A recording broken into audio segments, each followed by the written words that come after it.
ગીત ગાતી હતી? કૂ. બહુ સરસ છે. કૂ. કૂ. તારું ગીત મને બહુ સારું લાગ્યું. તારું નામ શું છે? કોયલ. દેખાવમાં તો તું કાગડા જેવી લાગે છે, પણ આંખો લાલ રંગની છે. આ છે મારી જોડીદાર કોકિલા. હું ખુશ થઈ ગયો. મને 2 નવા મિત્રો મળી ગયા. તો તમારો માળો ક્યાં છે? મને દેખાડશો? અમારો માળો માળો નથી. એ હું દેખાડું છું. પછી ક્યારેક દેખાડીશ. હમણાં તો અમને ખાવાનું શોધવા જવું છે. હવે તું પછી આવજે. ઠીક છે.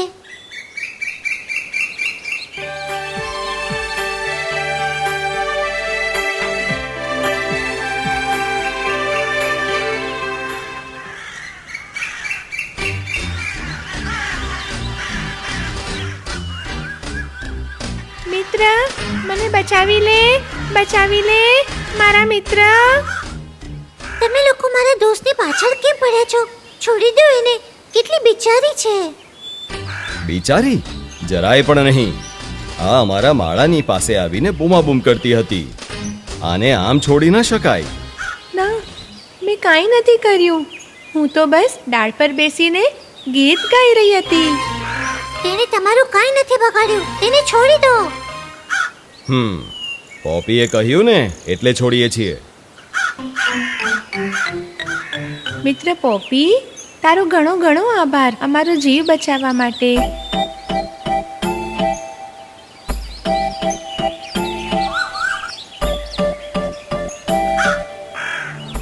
અરે, આ પાછી આવી ગઈ. હવે નહીં છોડીશ. બચાવો પોપી મિત્ર, બચાવી લે. અરે, આ તો કોકિલા છે. પોપી, કંઈ કરને. કાગડાઓ એને ભગાડી રહ્યા છે. આપણે કેમ પણ કરીને એને બચાવીએ. અરે ઓ કોકિલા, અહીંયા આવ, અહીંયા આવ. બચાવ, બચાવ. પોપી, તને તારી આ મિત્ર બહુ બિચારી લાગે છે, હે ને? પૂછીને જો આણે શું કર્યું છે. અરે, મને તો કાંઈ સમજાતું નથી. તમે જ કહો શું થયું? આણે અમારા માળામાં આવીને પોતાના ઈંડા મૂક્યા છે. શું આ સાચી વાત છે? આવું કેમ કર્યું તમે? મારો વિશ્વાસ કર, મેં એના માળામાં ઈંડા નથી નાખ્યા. કાગડાના માળાની પાસે તો આમ જ ગઈ હતી. ત્યાં સુધી એમણે મને ભગાડી દીધી. જુઠ્ઠું બોલે છે આ. મારા માળામાં જે ઈંડા છે એ કોના છે? એ તો કાગડાના જ ઈંડા છે. નહીં નહીં નહીં. તમે ઝઘડો નહીં કરો. મુર્ગી મમ્મી પાસે જઈને જોઈએ છે. મુર્ગી મમ્મી કહેશે કે હવે શું કરવું જોઈએ. આ વાતનો ફેસલો હવે મુર્ગી મમ્મી જ કરશે.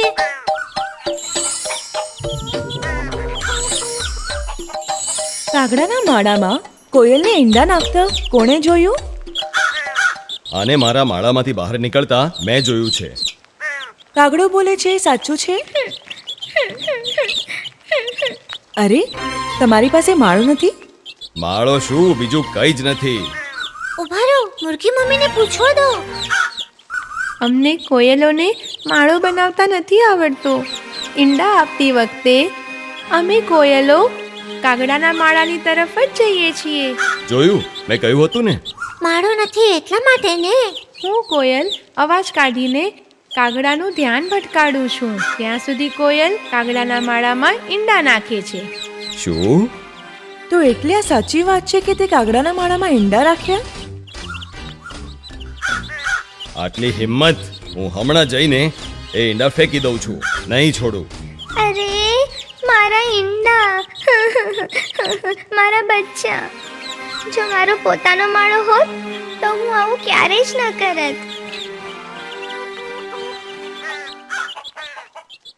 કાગડા, તે ઈંડાઓની અંદર બચ્ચા હોય છે. જ્યારે ઈંડામાંથી બચ્ચાઓ નીકળશે તો તેઓ કાગડા કે કોકિલાને નહીં, પોતાની માને શોધશે.